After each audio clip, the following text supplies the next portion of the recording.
righty, thank you very much. So the next presenters are going to be the North Project Development Project in Review. So without further ado, there's Brianna and Pat.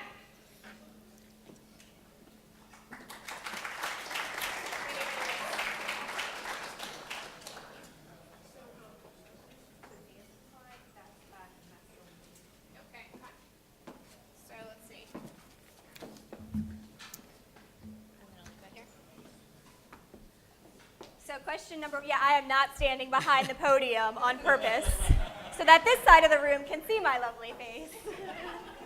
Now the question is this mic on / can everybody hear me? Can the people in the back hear me? Yeah, I'm gonna say that's okay. Okay, so I'm gonna talk to you a little bit about the lessons learned from the DDI, Delaware's first diverging diamond interchange, which you guys have heard at a couple presentations before in the past.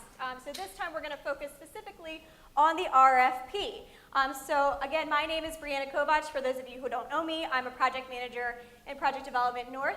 Up here with me is Pat Cannon from RK&K. Susan Maldonado was the area engineer on this one, but similar to Craig, I was left hanging too from construction. But it's okay, she's super busy, so I understand. Luckily, we have the lovely Pat Cannon up here with me, who was a part of our owner's rep for this project. So she is very familiar with the construction aspects of this as well. So getting started, what is the DDI? For those of you who haven't seen enough of this yet, JMT put together an awesome video for us. So if we're able to play that.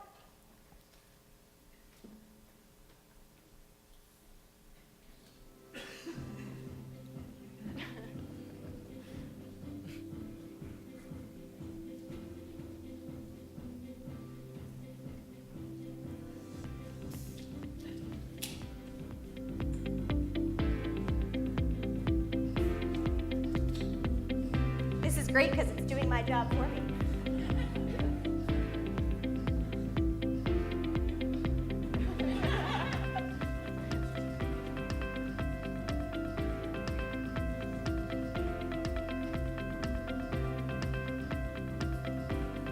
Notice no backups.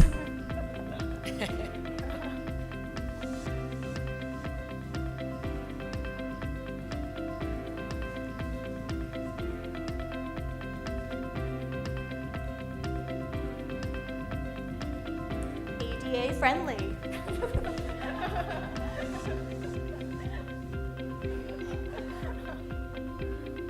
Support from the governor.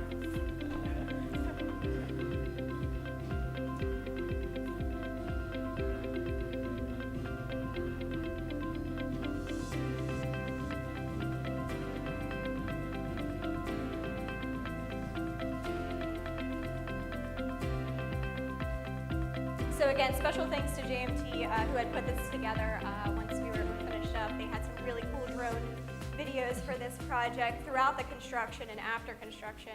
And JMT and Diamond Materials were a great team to work with, and RK&K being the owner's rep. We just had a phenomenal team. So I'm going to start off with that. And now we're going to get into the lessons learned.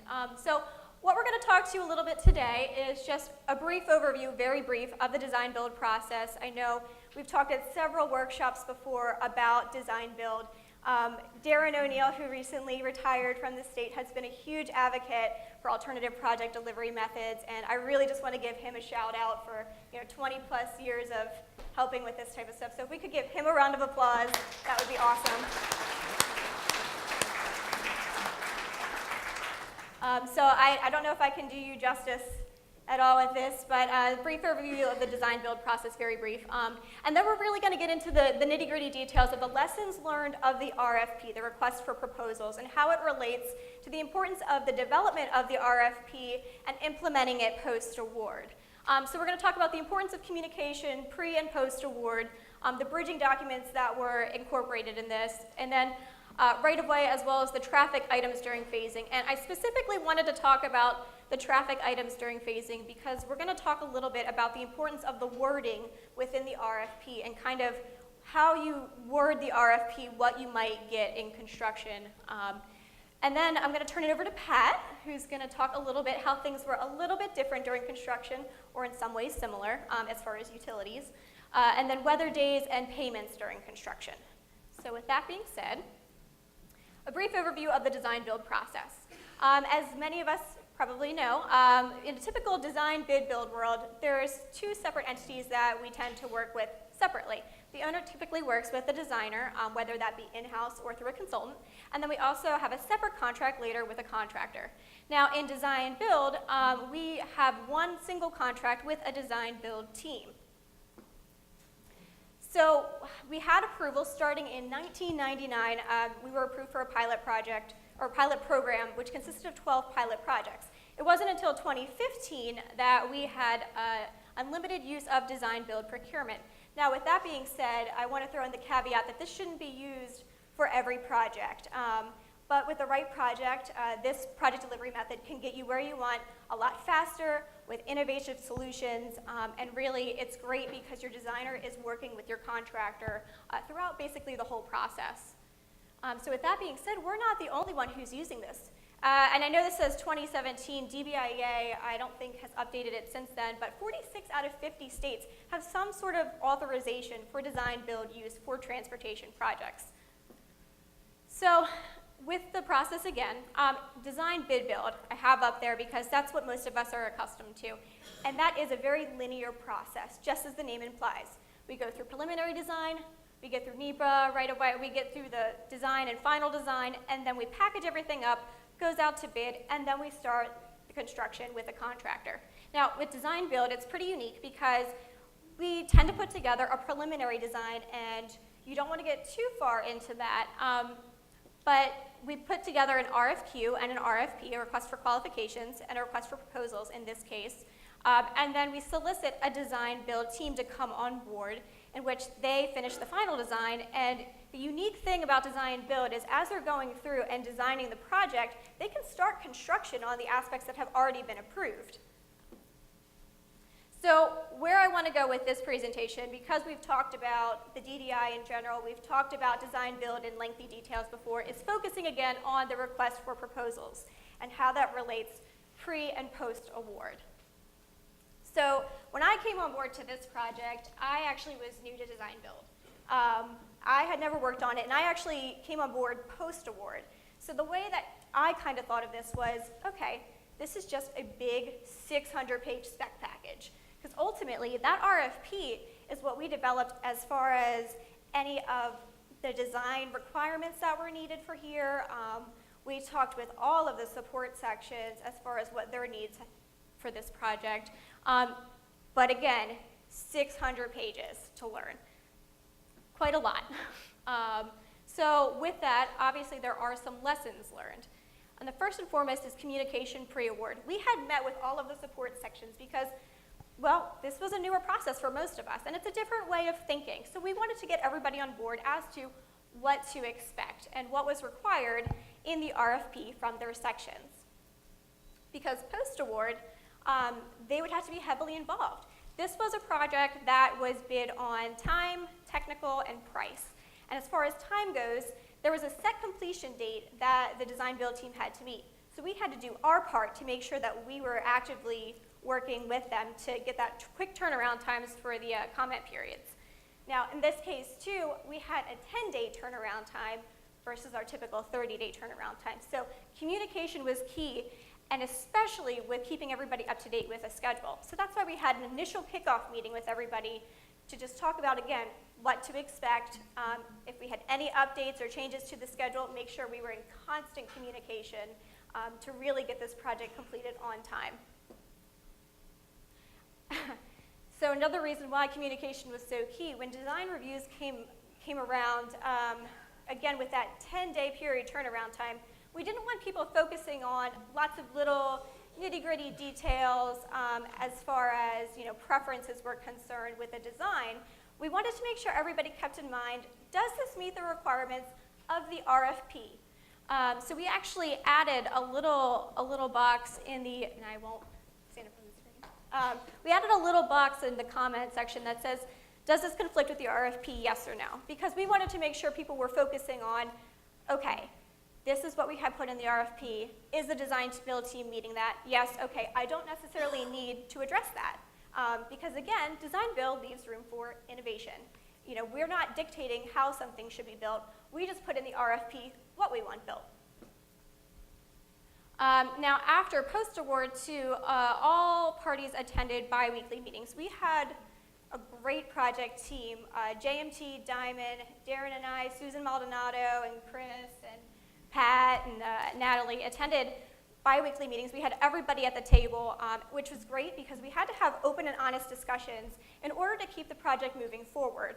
And really, we needed to have those decision makers at the table as well, because obviously, as we're moving forward with design and construction in a very fast-paced environment, questions come up. We need answers, again, to keep in line with our schedule. So issues were tracked and prioritized, and decisions were made right at the table, which was amazing, because again, it kept the project moving forward. Now the importance of what's provided with the RFP. So a supplemental to the RFP would be called bridging documents. And in this case, we provided 2 survey files. They were the microstation files, and they were from 2 different groups. And we did find later on that one of them had some corrupt coordinates. It was a bad file, which we didn't notice right away. It was a little late in the game. But because we had provided that information, the design build team had thought that they had good survey files. So with that being said, it was our first change order. We did need the design build team to go out and resurvey that area. Now, in regards to providing bridging documents, it is a balancing act. More information provided means it's more liability on the owner. We had provided that information, so they had assumed that it was correct, because why would they assume otherwise? So in their proposals, they didn't necessarily put in costs associated with going out and getting another survey. But again, it is a balancing act, because if you don't provide enough information, you know, they might not be able to put together an accurate cost estimate in their bids.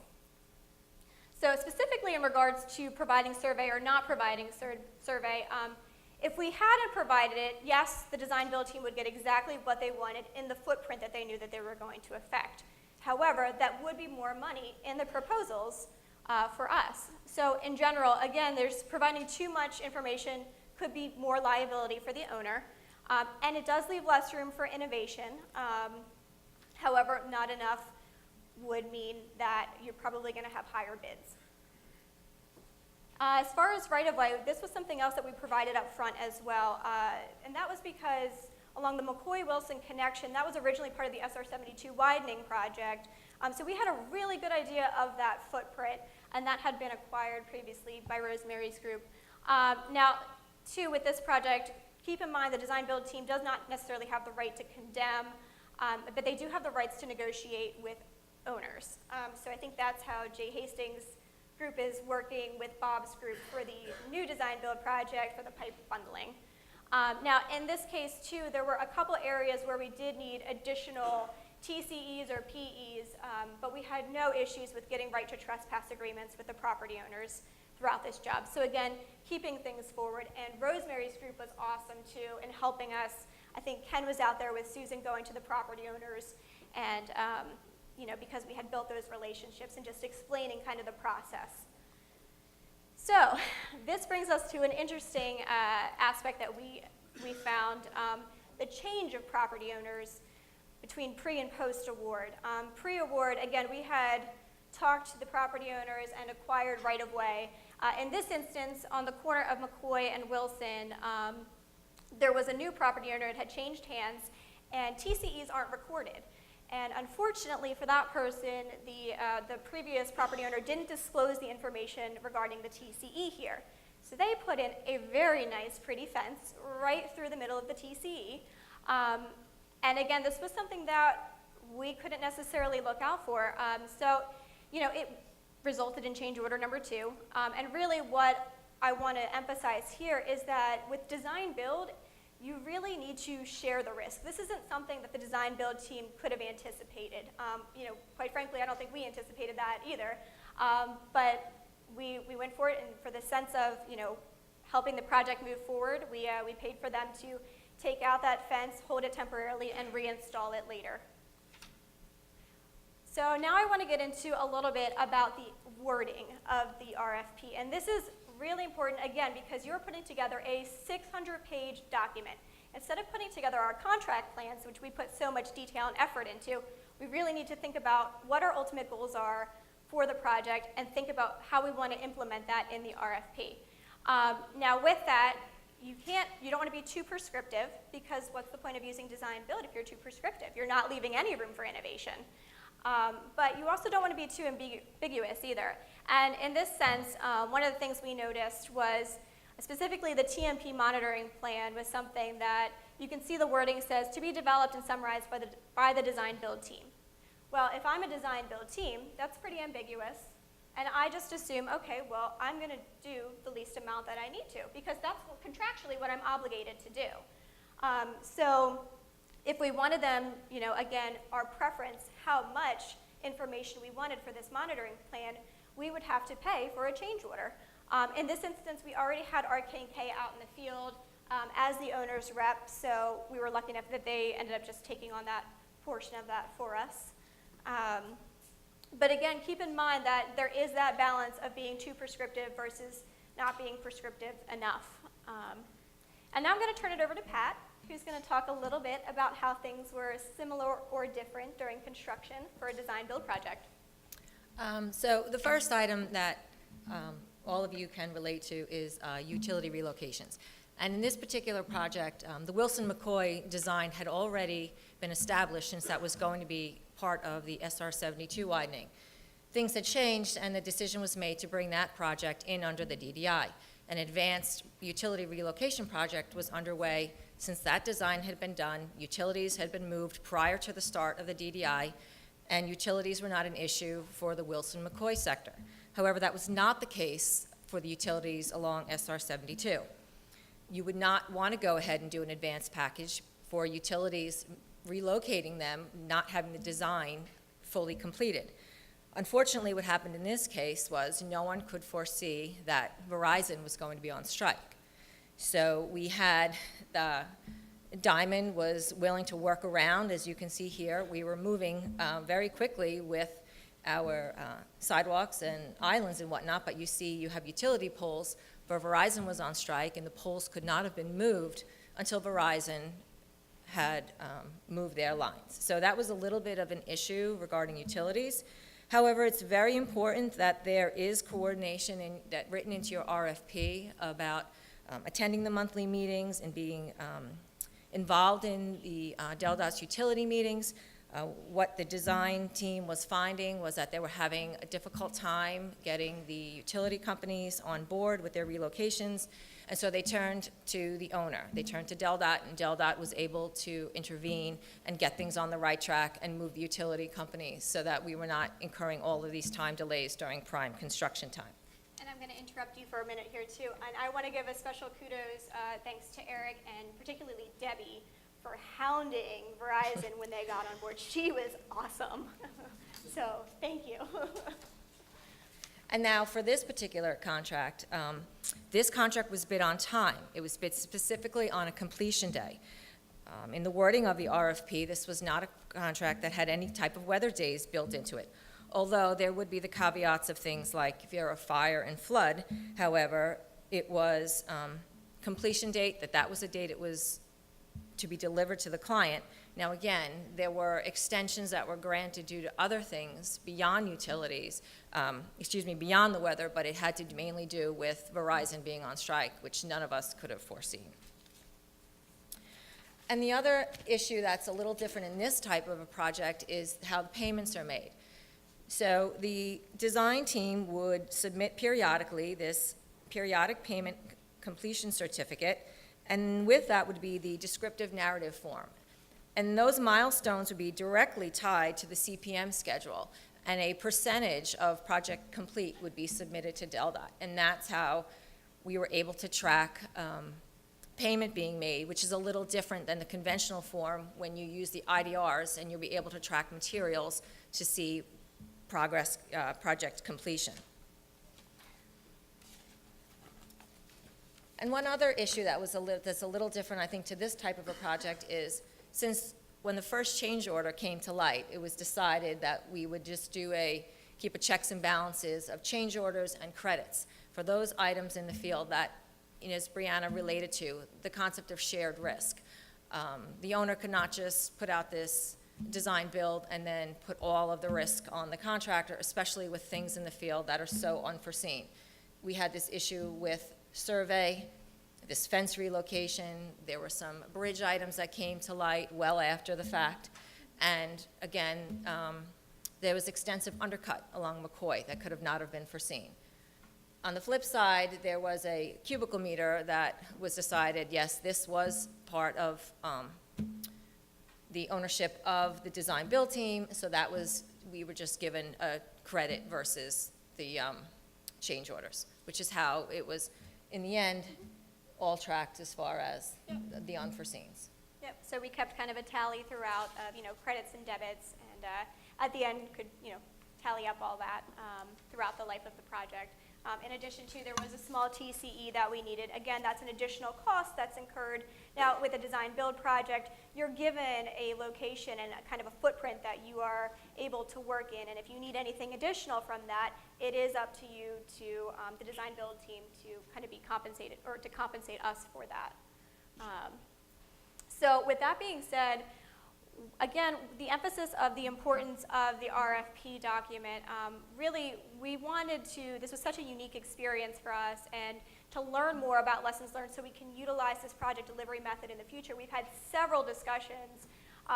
Darren and I had presented at DBIA, both regionally and nationally, and sat down with other owners in the area and asked them how they tackle certain issues. In addition to that, we had a really open and honest ASHI panel discussion with our design build team, and again, emphasizing the importance of open communication, honesty in that sense. There were a lot of things that we could have done better probably on our part, and vice versa with the design build team, but that's why we need to have those open discussions as to, okay, what for the future, if this is something we want to use for both parties, we really need to know what went right and what went wrong. So come to that with an open mind. And then two, we've also had, just in general, Pat, myself, Darren, and Susan Maldonado sat down and just talked through a bunch of issues. Okay, this is what we weren't expecting that came up, and that's kind of how we put together this PowerPoint. So again, constant communication is key, and really come through with an open mind. And the way that we learn from these mistakes is by talking about them. So that way, in the future, we can put together even better projects. So with that being said, the reason why I wanted to talk to you and focus on the RFP, Mark Tudor had asked me to kind of plug, we're going to be having another design build project coming out soon. So we will be talking with the support sections and have an initial kickoff meeting in the near future for the Claymont Rail Design meeting. Jerry Lovell and myself are working on that with John Sisson and Bill Thatcher, and RK&K is on board again as the owner's rep. So we're hoping to really use the lessons learned from this project moving forward. With that being said, are there any questions? Hello, Dan. Do we have, Dan, do you want to throw something at Dan? Remember, the top comes up. Yeah, let me pull it down. Oh, no, I have to throw it that way. Okay. Just a general question. So I know you're saying you have a design build project you're thinking about. Yeah. Do you see a real need for DelDot to, put together a design build manual?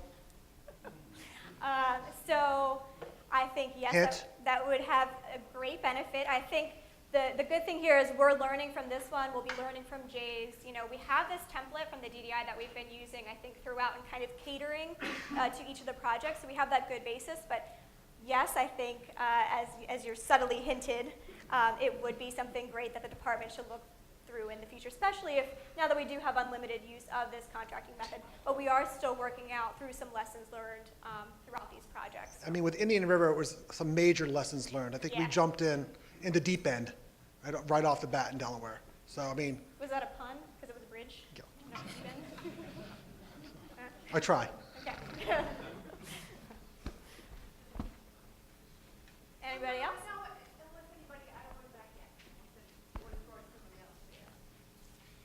I'm going to talk about something much cooler in a minute, too.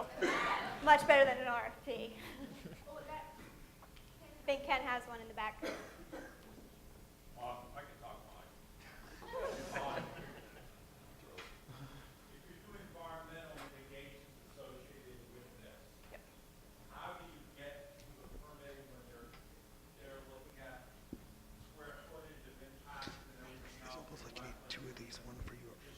Yeah, I know. I think they'll approve one. In the beginning, fine. If it isn't, how do you get through the permitting process? So the question was, for those of you who couldn't hear, how do you get through the permitting process in the design build front? So we were very lucky in this case where we actually had NEPA cleared for this one, and we had a set area, again, that the design build team was able to work through. I know in the case of Jason's bridge bundling project, I think they're going through the permitting project itself, process itself. But I think the key thing with any design build project or any project delivery method is really trying to figure out what method is best used for the right project. If you know you're going to run into a lot of issues with SHPO or any of the other environmental agencies, that's a much higher risk. Is it really worth going through a design build process versus going through a design bid build process? So, anybody else? Go once? Going twice? All right, EIT.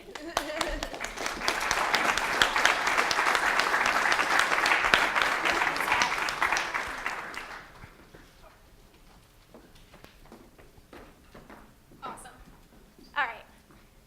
So sorry, you get to hear me again for another 15 minutes, but this one probably should take about 5. So first and foremost, how many of you guys have heard of our EIT program? Or lack thereof. How many of you were a part of the EIT program? Yeah, see, much less people. And this was something that was amazing. I really wish that we had been a part of it when we first came in. So what is it? Well, it's a rotational program, and it's kind of morphed throughout the years. It was anywhere from 12 months to 16 months, depending on who we talked to. We sat down initially with Mike Simmons and with Jim Satterfield and Kevin Canning and kind of vetted through their experiences before. And really, it gave entry-level engineers the opportunity to rotate throughout all the sections that had entry-level engineers. So we had planning, we have maintenance, we've got bridge design and maintenance, we've got construction, we've got project development. We have all of these amazing opportunities that, quite frankly, when an entry-level engineer comes in, they probably don't understand what some of these other groups do.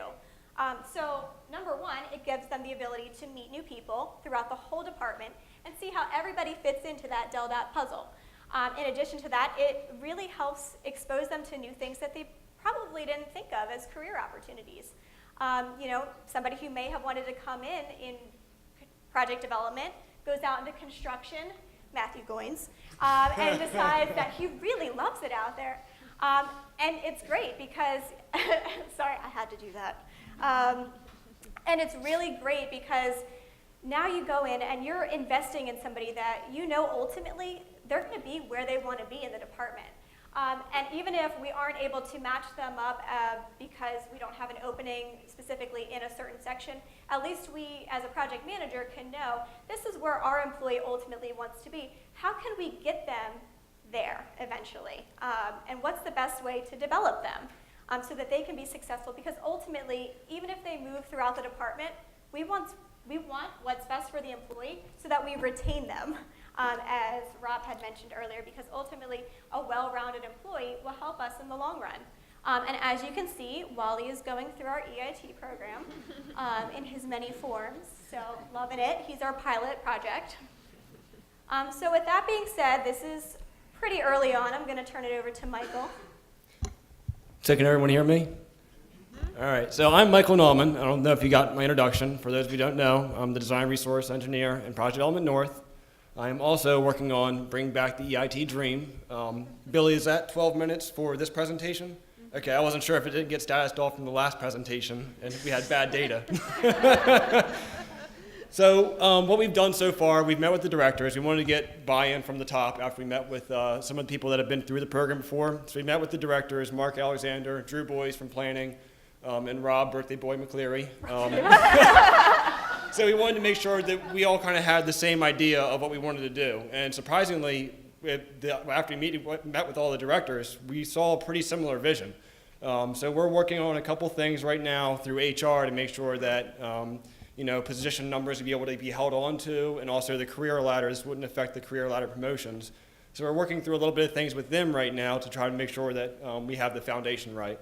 But soon we're going to need your help. I think everyone that's been through the EIT program before recognizes that the program is only as good as the people that are actually invested in helping in it. So we're going to be looking for people that want to be mentors and want to help out the new EITs rotate around the department to give them tasks and to show them what your section does and get them excited about your section. Don't get them too excited about a certain section. We need to share. So we're working through that right now. So stay tuned to the newsletter, stay tuned to flyers and emails, and we'll probably be reaching out to some of you here in the near future. Yeah. So with that, we can open up to questions.